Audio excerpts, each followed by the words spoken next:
Segundo bloco do Mais Saúde, o programa de saúde da Terceira Via, entrevistando a doutora Suzane Ferreira. Doutora Suzane, quais são as principais complicações do resfriado, da gripe e do H1N1? Nossa, então peraí, vamos começar pela primeira, né?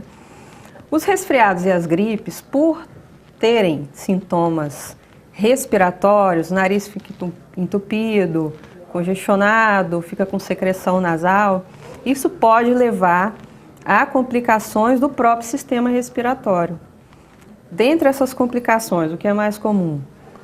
As otites médias, as sinusites e, no caso do quadro gripal, isso pode complicar com pneumonia também. Então, isso é importante saber. Não é porque a pessoa está com um quadro gripal hoje e que ela não foi diagnosticada com uma pneumonia e daqui a uma semana ela está com uma pneumonia e não foi diagnosticado lá atrás, será por quê?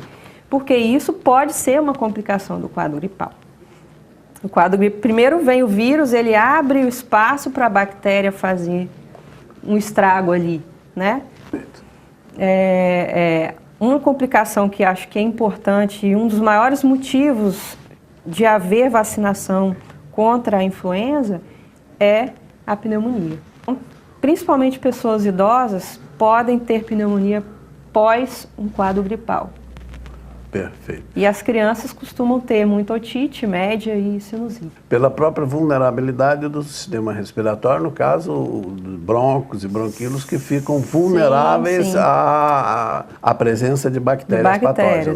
O vírus, ele vulnerabiliza, né, o sistema respiratório. A pergunta seguinte que eu queria lhe fazer é, além da vacinação, como evitar o H1N1, como evitar os quadros gripais? Que cuidados os nossos telespectadores devem ter na sua vida cotidiana para evitar o H1N1? Bom, é importante saber que o contágio de todas essas doenças respiratórias, tanto a gripe comum, como a gripe por H1N1, como os resfriados, a transmissão se dá através das secreções respiratórias. No caso aí, da saliva, da secreção nasal, da secreção dos olhos. Então, qualquer contato que nós tenhamos com essas secreções pode nos transmitir os vírus. E o que é importante? Como a gente tem esse contato? A maioria das vezes a gente tem esse contato através das mãos. Nós manipulamos alguma coisa contaminada ou a mão de uma outra pessoa e, consequentemente, depois a gente vai e coloca a mão no nariz sem querer, nos olhos, na boca e acaba transmitindo, né, sem saber.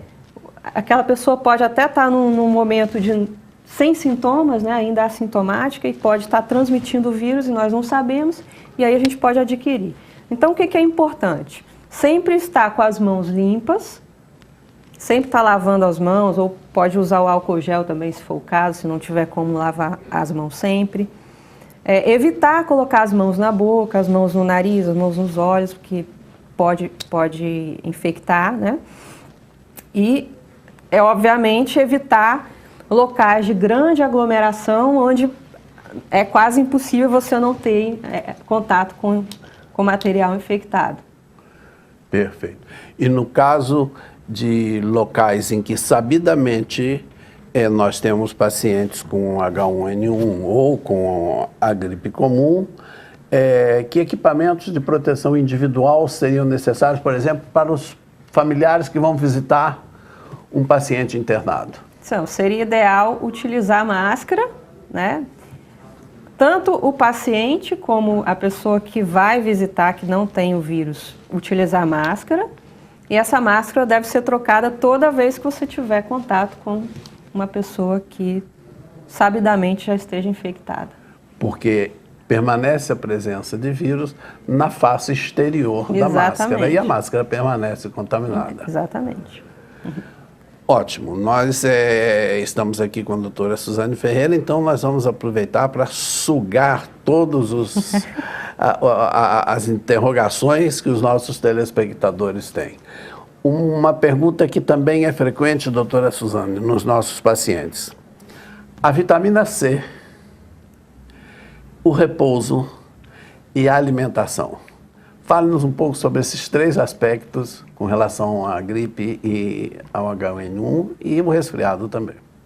Bom, essas infecções, tanto essas como qualquer outra infecção que nós tenhamos, é muito importante que a gente mantenha um repouso, uma alimentação, uma hidratação, né? Tomar bastante líquido, isso é importantíssimo, ainda mais no nosso clima de muito calor. Então, quem está com resfriado, gripe ou qualquer outro tipo de infecção, acaba se desidratando mais fácil do que a pessoa saudável. Então, tem que tomar bastante líquido, mais ainda do que normalmente ingere. O repouso, obviamente, o organismo ele precisa daquele repouso para poder lutar contra aquele micro-organismo, que a gente não tem uma medicação específica, né, para ele. Tirando o H1N1, o restante a gente faz tratamento sintomático, né? Então, para que o organismo consiga vencer aquele vírus, a gente precisa fazer o repouso e uma alimentação regrada e de acordo, né?